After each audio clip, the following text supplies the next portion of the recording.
IPS की नौकरी छोड़ पार्टी बनाई, सीएम का प्रस्ताव शिवदीप लांडे को किसने दिया? ससुर महाराष्ट्र में विधायक, खुद अकोला में जन्मे, फिर बिहार में पार्टी क्यों बनाई? क्या नीतीश की बढ़ेगी मुश्किल, तेजस्वी का टूटेगा सपना? क्या कहते हैं समीकरण? अब ये पार्टी का नाम हिंद सेना क्यों है? मेरा जो सेवा काल रहा है, सेवा काल की शुरुआत भी जय हिंद से होती।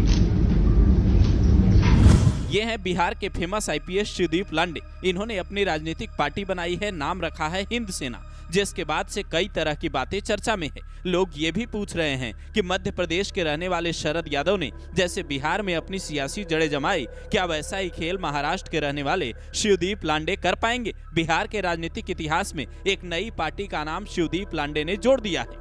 खाकी छोड़कर खादी पहनने वाले पूर्णिया के पूर्व आईजी शिवदीप लांडे ने अपनी पार्टी का नाम हिंदू सेना रखा, लेकिन लाइन प्रशांत किशोर वाली दोहरा रहे हैं। कहा है जो बिहार में बदलाव चाहते हैं इस पार्टी से जुड़ सकते हैं। दिल्ली से जैसे ही उनका इस्तीफा स्वीकार हुआ, मंथन किया और फिर प्रेस कॉन्फ्रेंस में आकर कई बड़े ऐलान कर दिए। पहले सिंघम आईपीएस का दावा सुनिए, फिर बताते हैं क्या इनके दाव से नीतीश कुमार की कोई मुश्किल बढ़ सकती है। हिंद में भारत, ये जो हिंद है, ये मुझे पहले भी सर्वोपरि था, आज भी मुझे सर्वोपरि है और आने वाले भविष्य में हिंद मुझे सर्वोपरि रहेगा।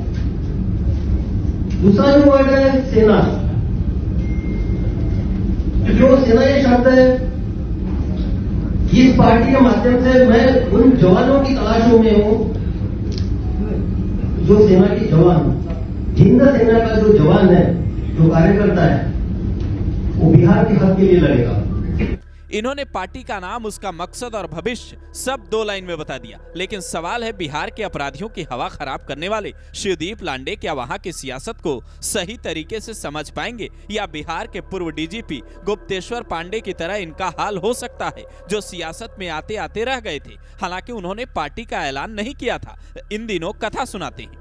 बिहार का इतिहास ये कहता है कई आईपीएस ने वहां राजनीति में आने की कोशिश की। औरंगाबाद के निखिल सिंह, जो दिल्ली पुलिस के कमिश्नर रहे, नागालैंड के राज्यपाल रहे, सियासत में भी चमके, लेकिन अब बढ़ती उम्र के बाद घर पर हैं। शहाबुद्दीन पर शिकंजा कसने वाले पूर्व डीजीपी ओपी ओझा ने बेगूसराय से निर्दलीय चुनाव लड़ा था, पर हार गए। बिहार के पूर्व डीजीपी आशीष रंजन ने रिटायरमेंट के बाद आरजेडी ज्वाइन की, फिर कांग्रेस में गए, लेकिन जीत नहीं पाए। आसाम कैडर के आईपीएस रहे आनंद मिश्रा ने इस बार लोकसभा चुनाव लड़ा, पर हार गए। अब जन सुराज पार्टी में है। यानी बिहार की जनता ने सिंघम अधिकारियों पर भरोसा नहीं जताया। फिर शिवदीप लांडे किस भरोसे के साथ सियासत के मैदान में उतरे हैं, जरा समझिए। पटना में एसपी रहने के दौरान इन्होंने मंचलों को सबक सिखाया, तो वहीं अररिया और पूर्णिया में अपराध का नामो निशान मिटाने की कोशिश की। राज्यपाल के एडीसी यानी सुरक्षा व्यवस्था भी देखी और उसके बाद महाराष्ट्र एटीएस में कुछ वक्त के लिए नौकरी की। दबंग छवि के कारण महिलाओं और युवाओं में इनकी खासी लोकप्रियता है, पर यह लोकप्रियता वोट बैंक में बदल पाएगी ये कहना मुश्किल है। कुछ दिनों पहले काम्या मिश्रा नाम के आईपीएस ने भी इस्तीफा दिया था, जिसके बाद ये कयास लगे कि बिहार के कई आईपीएस इस्तीफा इसलिए दे रहे हैं क्योंकि वो कुछ नया करने वाले हैं। हालांकि काम्या ने अपनी वजह कुछ और बताई थी। राजनीति के जानकार कहते हैं बिहार चुनाव इसी साल होने वाले हैं और 247 सीटों पर चुनाव लड़ने के लिए सियासी तजुर्बा बेहद जरूरी है।